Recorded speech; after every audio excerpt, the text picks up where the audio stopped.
결론은 바른한국당? 이게 무슨 뜻일까요?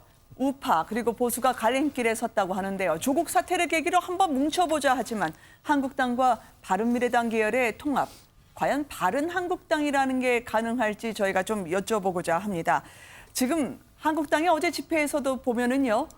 검찰 잘하고 있다라는 이야기가 나오는데 정무감각 없다는 윤석열 총장이 8월 국감 다음 날에 국회 방송 압수수색하면서 한국당에 칼날을 들이미지 않았겠습니까? 마냥 잘하고 있다 반색하고 환영할 일만은 아닐 것 같은데요. 아닐 것 같은데요, 저도. 그래서 패스트트랙의 수사는 어떻게 진행되는 두고 봐야 된다는 생각이 듭니다. 나경원 원내대표 이런 얘기했어요. 엄정하게 할수록 어떤 법적 책임도 없다는 것이 드러날 것이다. 그럼 수사 받으셔야죠. 왜 출석을 안 하시는 겁니까? 그러니까 이렇게 만약에 정말 나경원 원내대표 얘기하신 것처럼 본인들이 수사 받으면 분명히 불법이 없다는 게 증명될 거다 하면 수사를 받아야죠. 그걸 나가지 마라 하고 수사를 안 받는 것 자체가 저는 국민들을 설득할 수 없다고 생각이 듭니다. 패스트트랙 과정에서 문제가 있다고 다른 정당들 의원들 다 수사 받았잖아요. 어쨌든 진술 받고. 네. 그럼 본인들은 나가 진술도 하시고 본인들의 입장을 적극적으로 얘기한다고 생각을 해요. 수사 받는다고 해서 그게 무슨 뭐 범죄가 혐의가 입증되는 건 아니잖아요. 그다음에 검찰이 보고 수사 과정을 통해서 문제가 있다고 하면 처벌할 것이고 아니면 아니라고 무혐의를 내리겠죠. 그런데 아예 나가는 것 자체를 안 하는 것 자체가 국민들 볼 때는 뭔가 이게 이상한 게 있어서 안 나가는 게 아닌가 이런 의혹이 불 수 있어요. 그래서 저는 적극적으로 수사 받으시고 그 다음에 결과에 대해서 또 얘기하면 되는 거 아니겠습니까? 그런데 출석 자체를 안 하겠다고 하는 것은 검찰의 검찰권 행사에 대해서 방해하는 것이고 지금까지 검찰총장한테 그렇게 조국 장관 가족 관련해서 수사 열심히 하라고 왜 안 나오냐고 이렇게 주장했던 분들이 저런 행동을 하시니까 앞뒤가 맞지 않다라는 국민적 의혹이 생길 수밖에 없다는 생각이 듭니다. 네, 화면에서 윤석열 총장 보셨습니다만 국감에서 예나 지금이나 정무감각 없긴 마찬가지라고 했는데요. 오히려 한국당에 대한 대대적인 압수수색이나 수사를 예고하면서 정무감각 갖춰서 기계적으로도 숫자를 맞출 것 같다라는 분석도 나왔거든요. 일단 장소연님, 나경원 원내대표의 대검찰에 대한 입장을 어떻게 보고 계시는지요? 어찌 보면 한국당의 첫 번째 위기는요. 패스트트랙 수사 과정에 대한 대응에 있다고 봐요. 여태까지 본인들은 조국 사태와 관련해서 검찰에게 정말 정정당당하게 독립적으로 수사 잘해라 그랬는데 네. 본인들은 우리는 무죄야. 죄가 없어라고 규정을 해놓는 것 자체가 사법부에 대한 압박으로 보여질 수가 있는 거고요. 아까 최진봉 교수님께서 잘 말씀해 주셨듯이 네. 그냥 실정법은 위반했어요. 근데 본인들의 정정당당함을 출두하면서 자신 있게 얘기하라. 저는 그렇게 얘기하고 싶습니다. 괜히 그냥 나경원 대표나 황교안 대표가 나를 조사해라 이런 식으로 어설프게 정치 지도자 흉내내는 것은 한국당에 도움이 안 된다고 생각이 들고요. 이것은 바로 조국 사태 때 국민들이 많이 분노했던 공정과 정의의 문제로까지 비화될 수 있다라고 네. 생각이 듭니다. 이경원 부대변인. 예, 글쎄요. 일단 왜 이때까지 출석 안 했느냐. 그분은 성질 문제 제가 얼핏 말씀을 드릴 거예요. 불법 사보임 문제가 있기 때문에 사보임이 위법한지 불법한지에 따라서 주장 자체가 달라질 수가 있다. 지금 기본적으로 한국당 소속 의원들이 이야기하는 것은 정당 행위 내지는 정당 방위를 이야기하고 있는데요. 정당방위에 되기 위해서는 상대방의 행동 자체가 불법인 게 전제돼야 되는 겁니다. 그래서 그 당시에 패스트트랙을 관철하기 위해서 불법 사보임이 이루어진 게 맞다면 정당행위나 정당방위 가능성이 높아지는 거예요. 그 부분이 문제가 있고 그 다음 이야기는 지금 국회의 자율성 문제입니다.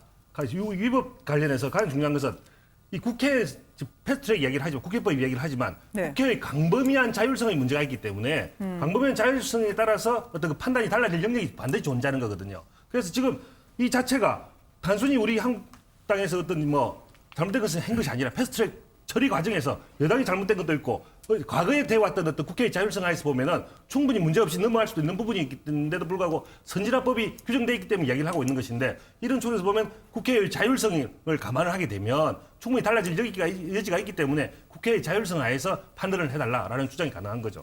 결과론적으로 보면은 통합도 해야 되고 혁신도 해야 되고 총선까지 갈 길이 먼 한국당인데 윤석열 총장의 결과로 말해주겠다라고 하는 패스트트랙 수사가 어떻게 발목을 잡는 형국일지 모를 것 같습니다. 윤석열 총장 거침없이 이야기하던데요. 김 교수님 보시기에는 어디까지 갈 것 같으세요? 한국당에요.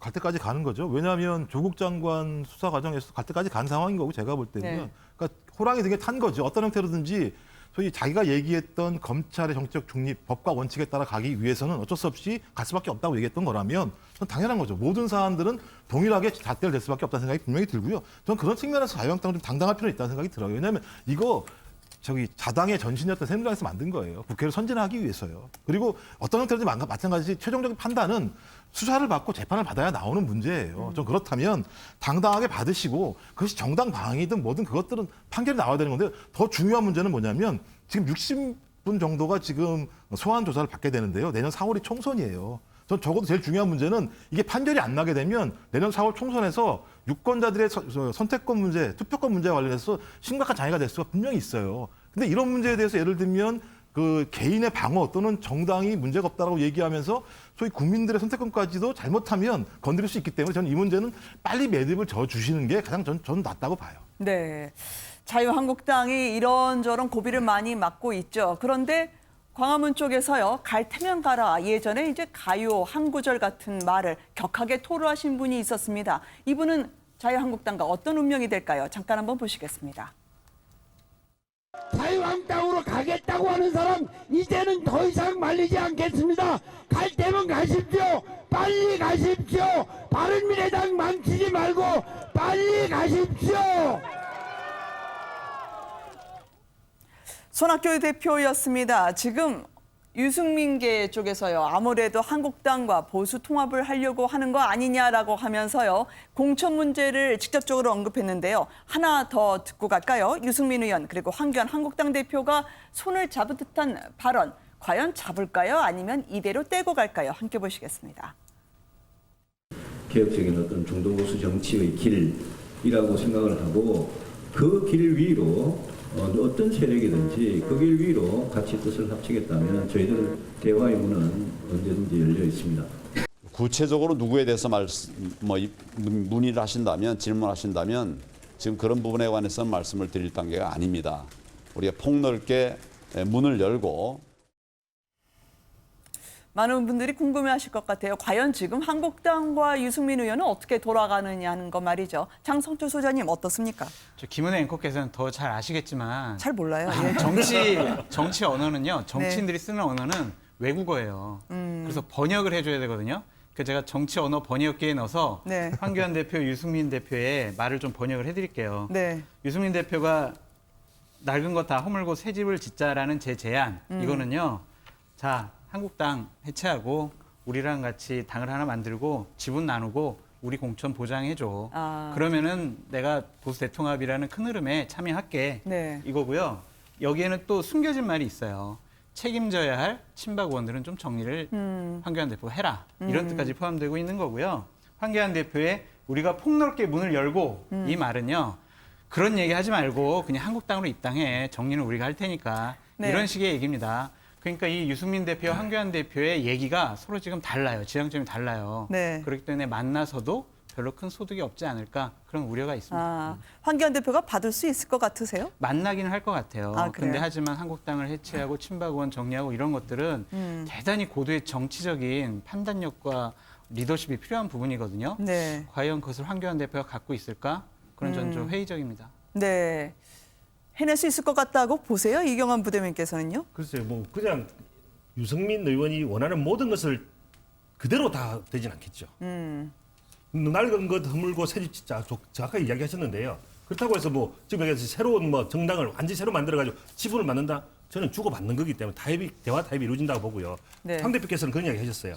작은 것을 포기하고 큰 것을 얻겠다. 작은 것을 포기한다는 것은 작은 기득권을 줄이고 적게 하고 보수 승리라고 하는 총선 승리라고 하는 하나의 대의를 위해서는 나아가겠다는 이야기를 했기 때문에 그 부분을 해서 작은 부분을 포기할 수는 있는데 예를 들어서 유승민 의원이 너무 많은 것을 요구해가지고 본인이 마치 뭐 아주 모든 것을 다 가져가는 식으로 하면 가능하겠으면 불가능한 이야기죠. 네. 근데 뭐 유승민 의원도 분명히 스스로 포기하는 영역이 있을 것이다. 본인의 역할에 맞는. 그래서 그것이 어느 정도까지냐. 그리고 황교안 대표께서도 자기 스스로 기득권을 내려놓는다고 했기 때문에 그 기득권 어디까지 내려놓을 것이냐. 이 접점이 결국은 이 승리가 통합이 되는 방향이 되느냐 안 되느냐 결정을 지금 요소로 갈 거라고 봅니다. 네.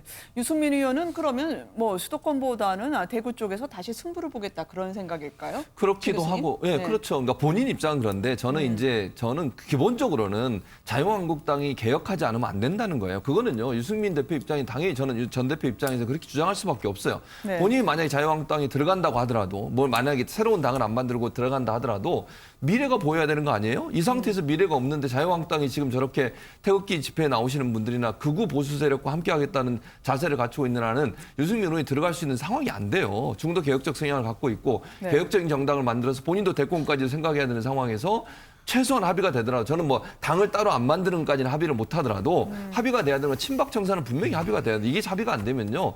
유승민 의원은 들어갈 수 없어요. 제가 볼 때. 그 가능성은 전혀 없다고 저는 보고 황교안 대표가 정말 보수 대통합에서 개혁적인 정당으로 가겠다고 하면 유승민 의원이 주장하는 것처럼 이런 극우적인 세력과는 일단 선을 그어야 돼요. 그렇지 않고서 어떻게 자유한국당이 변했다고 하는 개혁적인 어떤 이미지를 만들어낼 수 있겠습니까? 그래야 유승민 의원계가 들어갈 수 있는 저는 틈이 생긴다고 생각을 하고 그 정도까지 합의를 이루어주고 또 물론 유승민계에서는 본인들의 지분 확보해달라고 얘기하겠죠. 뭐 안 그러고 어떻게 들어갈 수 있겠습니까? 그런 부분들이 저는 합의점 가운데서 그 두 가지가 합의가 안 되면 저는 두 사람의 대화는 결국 결렬될 거라고 봅니다.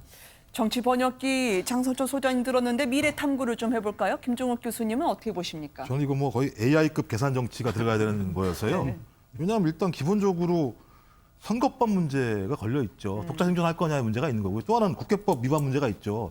공천 문제는 제가 볼 때 이 문제가 풀려야 되는 거예요. 어떤 자리가 나야지 자리를 집어넣을 거 아니겠습니까? 근데 이게 어떻게 될 건지 잘 모르는 상황인 거고. 아까 말씀하셨듯이 탄핵과 관련해서 자유한국당, 바른미래당, 그다음에 대한애국당 셈법이 되게 복잡해요. 제가 볼 때 이걸 해결했는데 제가 볼 때 해결될 수 있을까라는 문제랑 또 하나는 그러면 야당의 이런 변화가 있을 때 여당은 가만히 있을까? 저 여야의 또 다양한 정치적 개편들이 분명히 있기 때문에 네. 이 셈법은 AI급 계산이다. 근데 제가 볼 땐 지금 정치 여야의 정치 수준으로는 AI급보다 계산이 안 될 거라는 생각이 들기 때문에 네. 제가 볼 때 예상한 대로 안 갈 거라고 저는 봐요. 이경환 부대변인 15초 남았거든요. 예, 딱 한번 하겠습니다. 괜찮으시겠어요? 태극기 가지고 있는 사람들 전부 다 극우 성향이다. 저는 그렇게 보지 않습니다.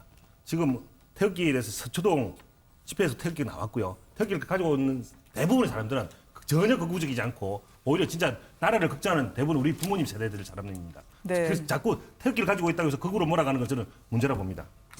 아니 그렇게 부르짖었는데 손학규 대표 말씀은 한 말씀도 없어서 섭섭하시겠어요. 어쨌든 일요시사 여기서 마치겠습니다. 편한 주말 되십시오.